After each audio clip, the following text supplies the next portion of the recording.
que nada, que compartiros pues lo que el Señor ha puesto en mi corazón. Amén. Que la verdad que es un cacao, pero bueno, espero que el Señor me ayude y podamos terminarlo. Amén. Estoy un poco nervioso. Me gustaría que el tío Juan me presentara una vez más delante del Señor. Amén.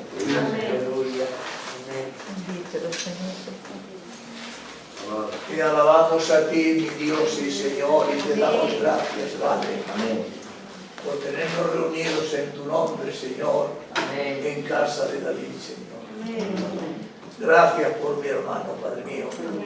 Te ruega mi vida, Padre, que tú pongas en su corazón, en su mente, en sus labios, tu palabra. Espíritu Santo, guíalo tú, dirígelo tú. Si tú lo diriges, Padre, seguro que todo lo que diga saldrá bien de sus labios. Aleluya. Y será tu iglesia bendecida, Señor. Te doy gracias por el Señor, por su familia. Padre, guárdalo, Señor, en la ida a su casa. Guarda a su familia. En el nombre de Jesucristo. Amén. Bueno, deciros que estamos encantados de estar aquí, ¿no? Que ya lo sabéis, y que estoy disfrutando mucho. Cada día, cada segundo, y viendo a todos los hermanos. Que soy muy cercano, ¿eh? De verdad, eso se agradece mucho para caminar el Evangelio. Eso es súper importante. Así que nada, hermano, me gustaría hablar un poco sobre el arca, ¿vale? Dónde estaba cuando David fue a recogerla. Y después terminaremos pues en una ilustración que el Señor me ha regalado, ¿no? Mediante un puzzle. Que el Señor el otro día me ha hablado de un puzzle y me acordé de esto. Y espero que sea de bendición. Mi intención es hacerlo bien. ¿Vale? Así que vamos a leer, si queréis, Primera de Crónicas, capítulo 13, del 1 al 7.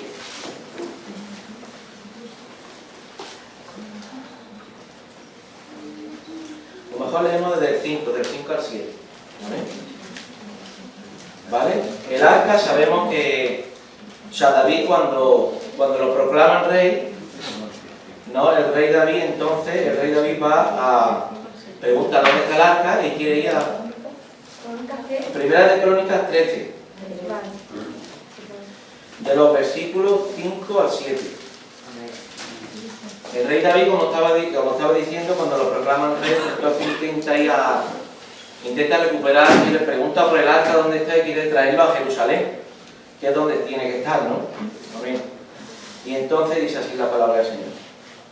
Le consulta a los ancianos de los versículos del 1 al 4 y quedan así, ¿no? Entre todos, ¿no?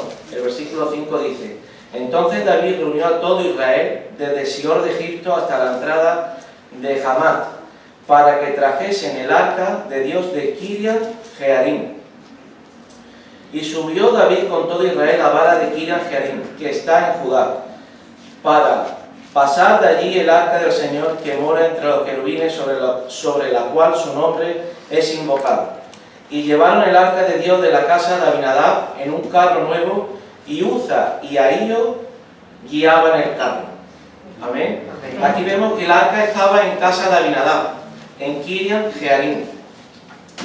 Y cuando aquí vemos, ¿no? Todos conocemos la historia de Uza, ¿no? Aquí vemos que Uza guiaba el carro junto a Ahío. Uza es hijo de Abinadab, que lo dice en 2 de Samuel, capítulo 6, de los versos del 1 al 3, ¿vale? Nos confirma que Uza es hijo de Abinadab.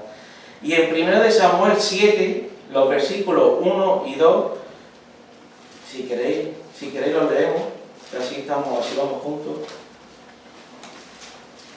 1 de Samuel 7, 1, 2, dice: vinieron los de Kiriat Jearim y llevaron el arca del Señor y la pusieron en casa de Abinadab. Lo confirma lo que hemos leído en Crónica. Situada en el collado, y santificaron a Eleazar, su hijo, para que guardase el arca del Señor.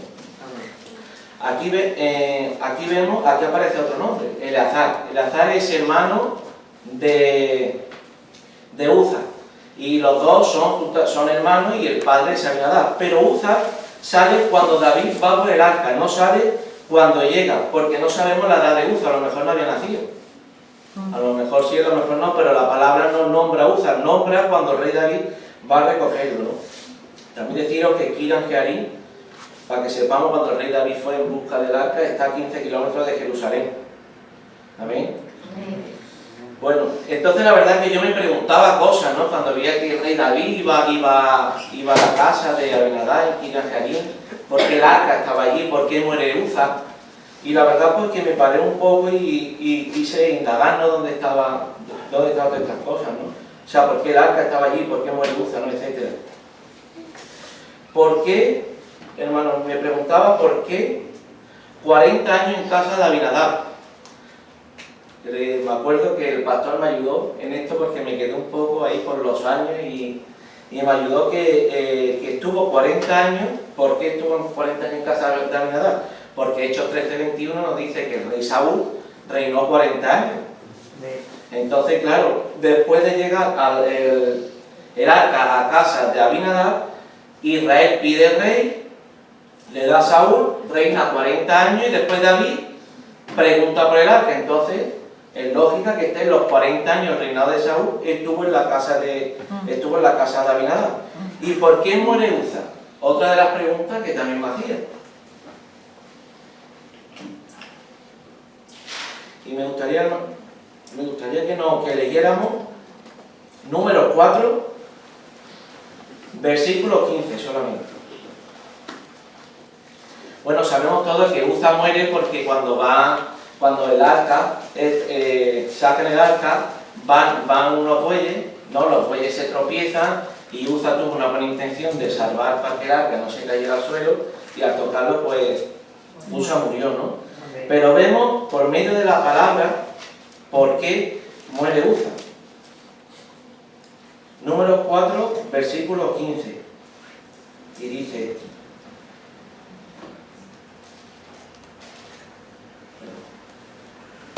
versículo 15, y dice, en el capítulo 4 nos habla de las tareas de los levitas, cómo tienen que desarmar el campamento, cómo cada vez que el tabernáculo se tiene que mover, las tareas, o sea, los levitas son los que trabajan, son los que tienen que mover, ¿no? Y los coatitas son los que se tienen que santificar para después llevar a hombro el arca.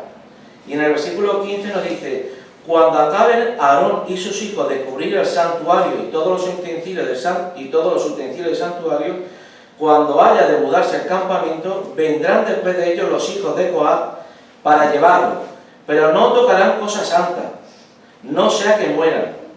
En la Biblia textual no dice no sea que mueran, porque si no dice no sea que mueran, entonces no dejes incógnita. Pero la textual dice, pero no tocarán cosas santas, pues morirán. O sea, lo afirma más, si lo tocan morirán. No, estas serán las cargas de los hijos de Coat en el tabernáculo de reunión. Y en el versículo 19 dice, 18 y 19 dice: no haréis que perezca la tribu de la familia de Coat, de entre los levitas, para que cuando se acerca al lugar santísimo vivan y no mueran. Haréis con ellos esto: Aarón y sus hijos vendrán y los pondrán a cada uno en su oficio y en su cargo. No entrarán para ver cuando cubran las cosas santas, porque morirán.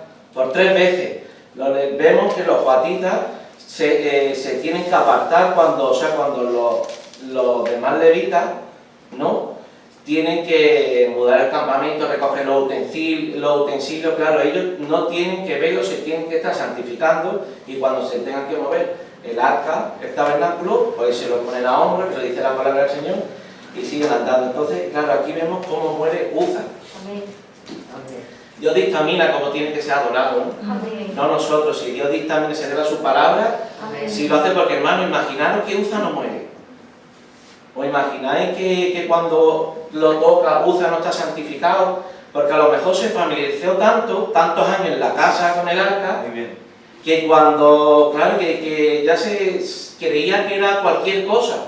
Y el arca no es cualquier cosa, era la presencia del Señor.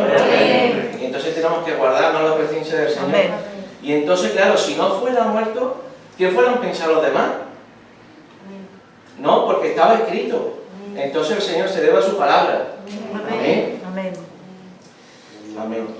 Y entonces, bueno, vemos en 1 de Crónicas 15:15 que dice que ya el rey David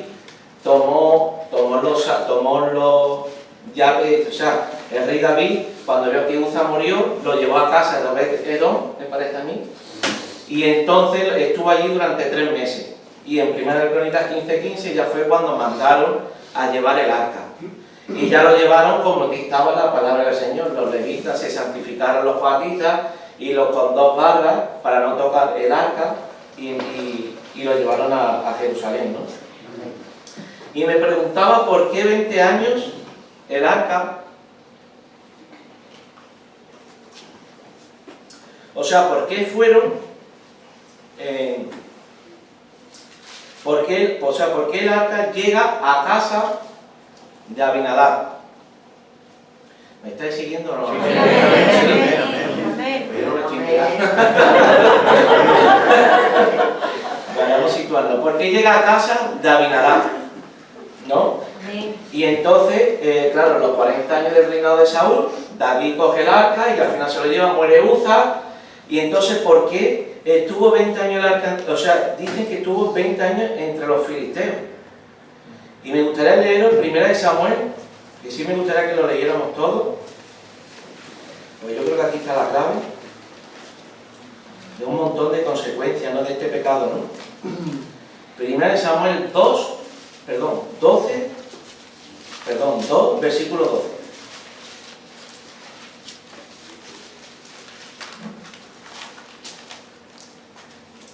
Aleluya.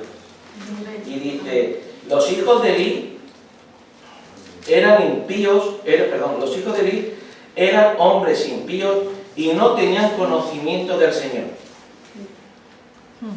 Tremendo, hermano mío, la verdad.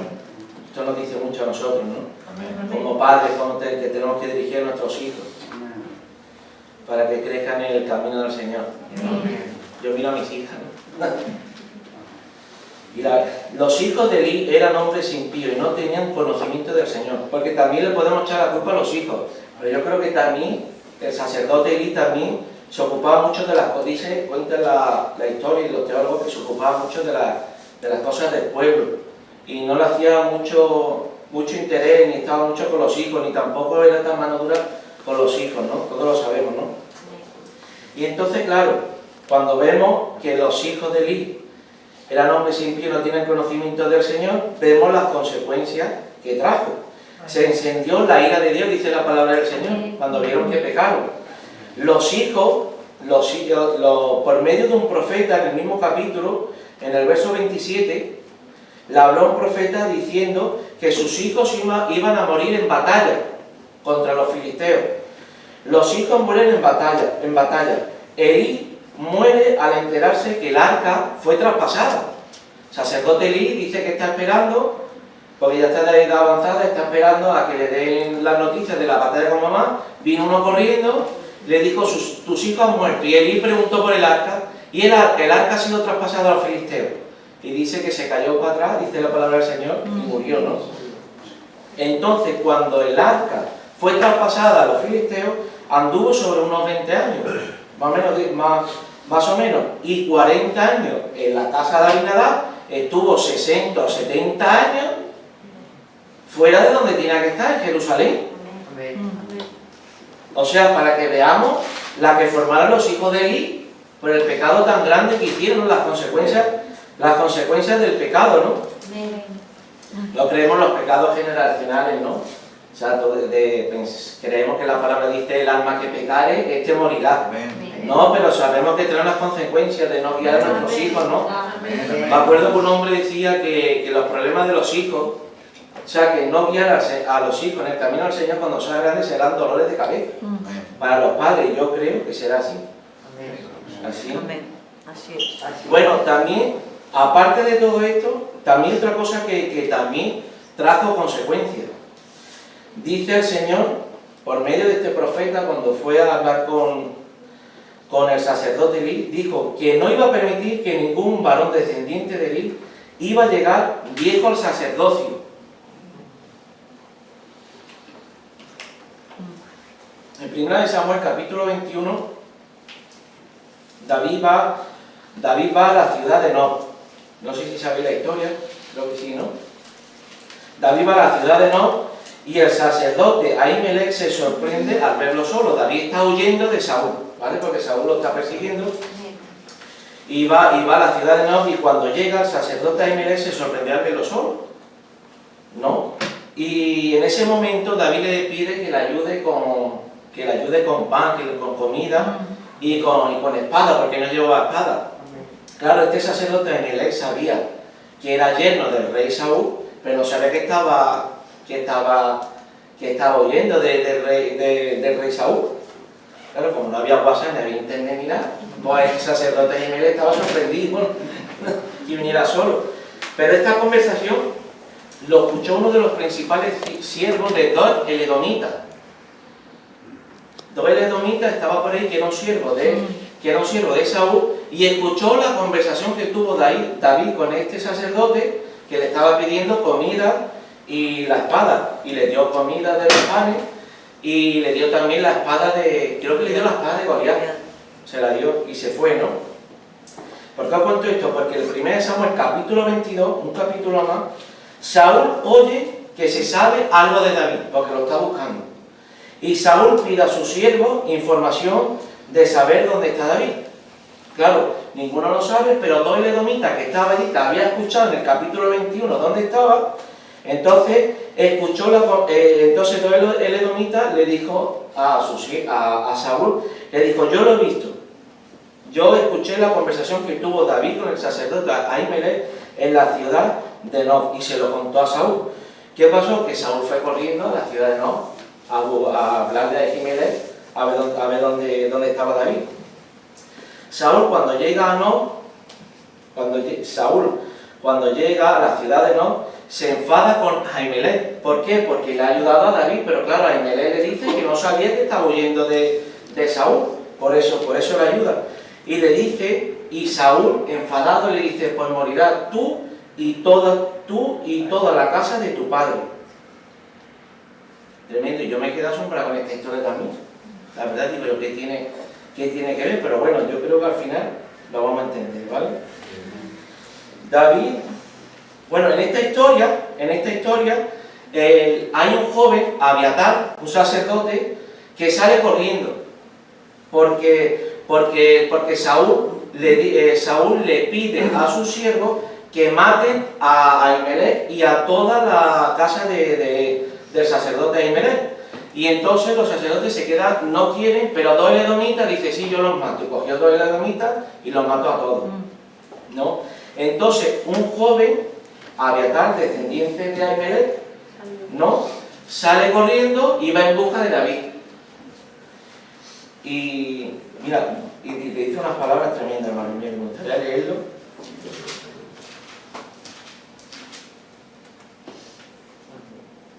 Dice: Abiatar dio aviso a David de cómo Saúl había dado muerte a los sacerdotes del Señor. Y dijo David a Abiatar: yo sabía que estando aquel día Doeg el edomita, él lo había de hacer saber a Saúl: yo he ocasionado la muerte de todas las personas de la casa de tu padre. Quédate conmigo, no temas, quien buscare mi vida buscará también la tuya, pues conmigo estarás a salvo. Amén. Esto nos recuerda al Mesías, ¿no? Amén. Busque tu vida, buscará primero la mía. Amén. Amén. Y entonces, hermano mío, Abiatar lo hace sacerdote de... El rey David se queda con él, como le dice, y lo hace como su mano derecha. Y está con él todo el reinado de David, pues está con él. Y entonces, claro, llega primera... Amén. Me perdí. Entonces llega, hermano, bueno, vamos a la Primera de Reyes. Primera de Reyes, estamos en el sacerdote Abiatar, ¿no? Amén. ¿Vale? Que está con el rey David y reina con él su mano derecha, ¿vale? Amén. Y entonces cuando el rey David está anciano, estoy recordando, cuando está anciano, le dice a Salomón que al sacerdote Abiatar lo destierre. Porque cuando Adonías le quiere usurpar el trono, a David, se junta, este sacerdote Abiatar se junta con Adonías y deja al rey David. Y la verdad que me sorprendió mucho. ¿Por qué? Porque la vida de Abiatar aparentemente fue buena con el rey David. Y entonces leamos, que no lo he apuntado, pero creo que está en Primero de Reyes, capítulo 1 o 2. Pero vaya, lo digo ya.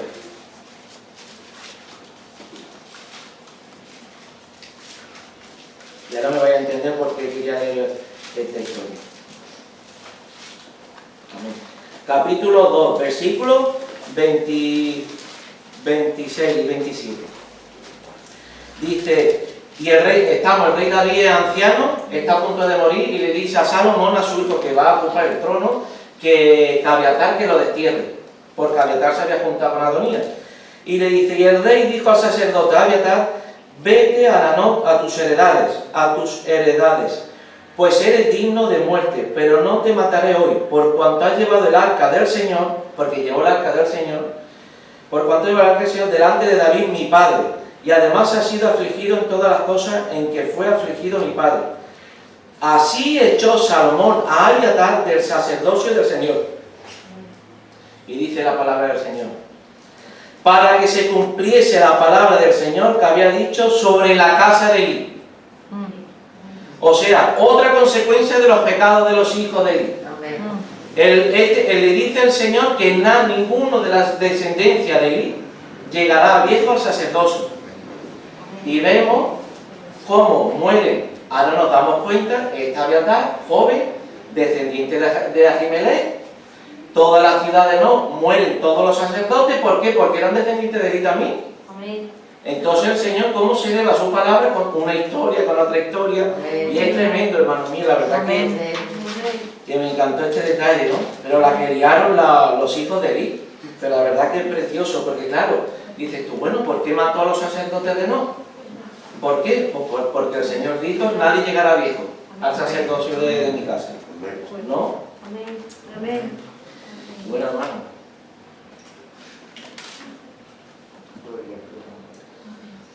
Terminar pues hablando del Señor. No, vamos, sí, pero si no terminamos hablando del Señor, por mucha historia que contemos, que está preciosa estudiar la Escritura, ¿no? Y seguro que habrá más, ¿no? Pero bueno, a mí me llevó el arca porque fue traspasado, porque estuvo 40 años aquí, porque estuvo 20, porque murieron estos sacerdotes, porque Abiatar. Si leemos la historia de Abiatar, es tremenda con el rey David. Y no sé, y yo me quedé impactado cuando a lo último se va con Adonías. Pero claro, como era descendiente de Elí, el Señor dijo que nadie, pues nadie. Y si el Señor lo dice y lo dictamina, Amén. pues amén. Amén. Y la verdad, hermanos míos, que hemos hecho terminar nuestra ilustración que todos sabemos, ¿no? Lo que es un puzzle, hablando del puzzle, ¿no? Porque no hemos dado cuenta, ¿no? O sea, que he cogido Primera de Reyes, capítulo 2, Primera de Samuel, capítulo 7, Segunda de Samuel, capítulo 6, Números 4, ¿no? Porque muere Uza.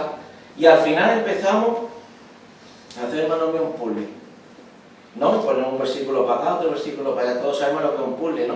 Viene desordenado y empezamos a ordenarlo. Y cuando termina, se ve un dibujo.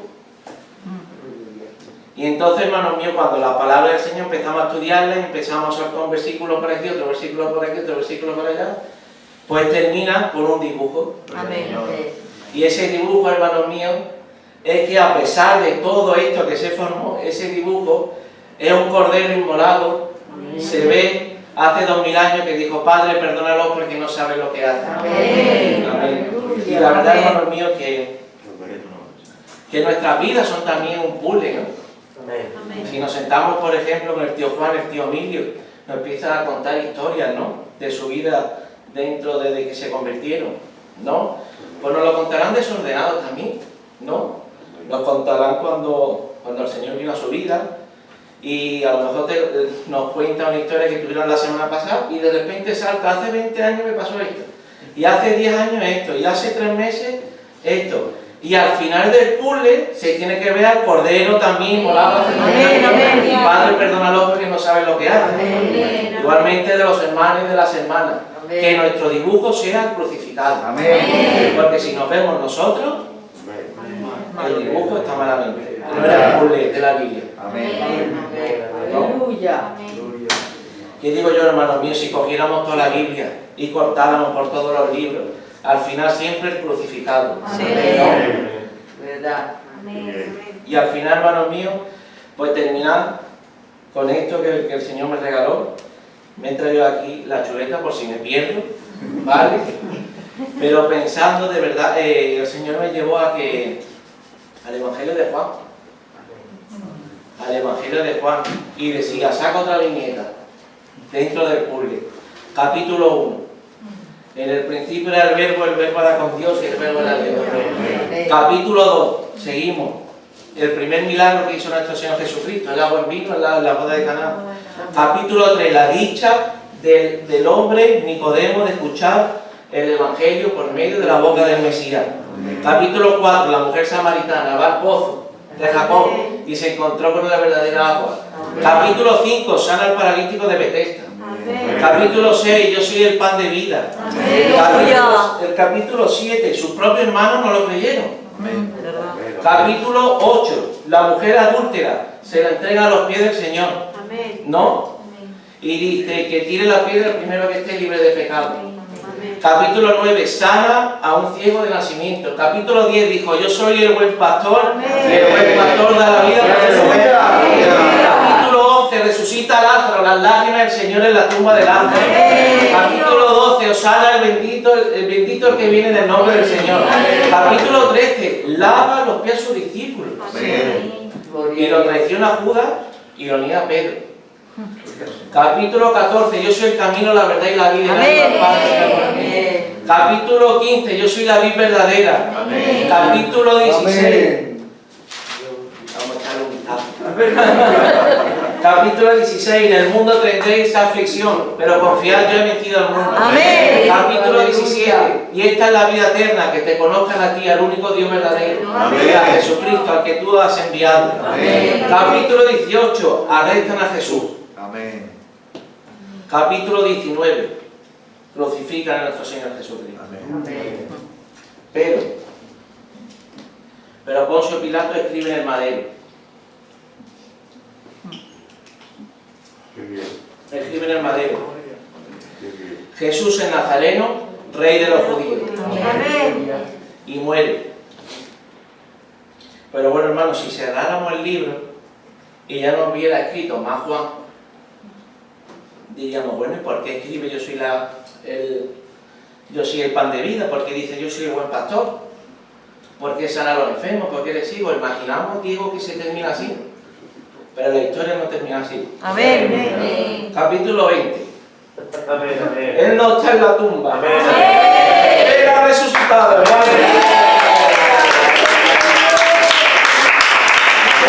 Capítulo 21. Se le aparece a los discípulos, ya con un cuerpo glorificado. Y al que le había negado, lo llama delante de todo a Pedro. Y le dice, Pedro, ¿me amas? ¿Con cuánto amor, Señor? ¿Cuánto amor tendría el Señor? Después de que la ha negado. Decirle, Pedro, ¿me amas más que todo esto? Pero si la has negado. Cuento una anécdota a un siervo del Señor, que dice que cuando está viendo a los discípulos y a Pedro, dice que llama a Pedro y le dice, Pedro, y él cuenta y dice a los discípulos, ya le va a llamar para regañarle. Claro, la ha negado, pues le va a dar las quejas. Pero Pedro se queda mirándole a los ojos y delante de todo le dice, Pedro, ¿me amas más que todo esto? ¿Qué sentirían los demás? A él se lo dice, al que te ha negado. Pero hermanos míos, el amor del Señor. Bueno, seguimos un poco más. Juan sigue escribiendo, primera de Juan, la radiografía de un cristiano. Eso tenemos que leerlo, yo creo que este libro una vez al mes. Porque la radiografía, Manolo, ¿verdad? Amén. Ahí nos dice, el que practica el pecado es hijo del diablo. Y el que ha nacido de Dios no peca. Segundo de Juan, dice, no le digamos bienvenido a casa los que rechazan la doctrina del Mesías. Tercera de Juan, habla de Gallo, un hermano con un testimonio precioso. Y después se va Juan a la isla de Palma. Aquí no voy a decir todos los capítulos para que no me lo pero sí voy a dictar capítulo 1, versículo 3, cuando dice: bienaventurado el que lee la profecía de este libro y las oye y las guarda, porque el tiempo está cerca. Después habla sobre las 7 iglesias. En el capítulo 5 dice que vio un ángel gritando, Juan, y decía que quién podía desatar los sellos y abrir el libro. Y Juan dice que lloraba mucho porque no había nadie digno, ni en el cielo ni en la tierra. Pero un anciano le decía: Juan, no llores, que si hay uno digno. Y dice: he aquí el cordero de la tribu de Judá, la raíz de David, ha vencido. Gloria a tu nombre. Qué bien. Y nada, hermanos míos, esto es lo que tenía. Pero bueno, si queréis, terminamos con otra viñeta. Amén. Amén. Sale otra viñeta, pero los cantamos todos. Amén. Amén. Amén. A ver si se va a venir ahora mismo a la gente. Esta alabanza que dice el renuevo de Isaí. Ah, sí. El renuevo de Isaí, el león de Judá, fue masacrado por mí como uva en el lagar. Se secó en su vigor, murió como un malhechor, aunque no tenía pecado, mis pecados se cargó. El buen olivo dio su olor, el aceite de la unción que derramó vida y canela, se derramaba en mi altar para consagrar su ofrenda. Ya soy su propiedad, su valor y yo de feria. Ay, ay, ay, ay, hoy me bendices aunque pecaré mañana. Ay, ay, incomprensible para mí, Dios es tu gracia. Ay, ay, sé que al final me sentaré a tu diestra santa.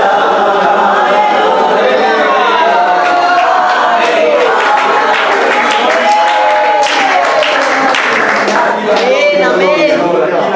Para terminar, hermanos míos, con este versículo: justificados pues por la fe tenemos paz para con Dios por medio de nuestro Señor Jesucristo. Amén. Si tenemos paz para con nuestro Señor Jesucristo, Ay, papá. ha nacido otra guerra contra nuestra carne. Será perpetua. Porque si no tienes guerra contra tu carne, no, el Señor Jesucristo no te justificará. Amén. Así que el Señor los bendiga. Amén. Aleluya.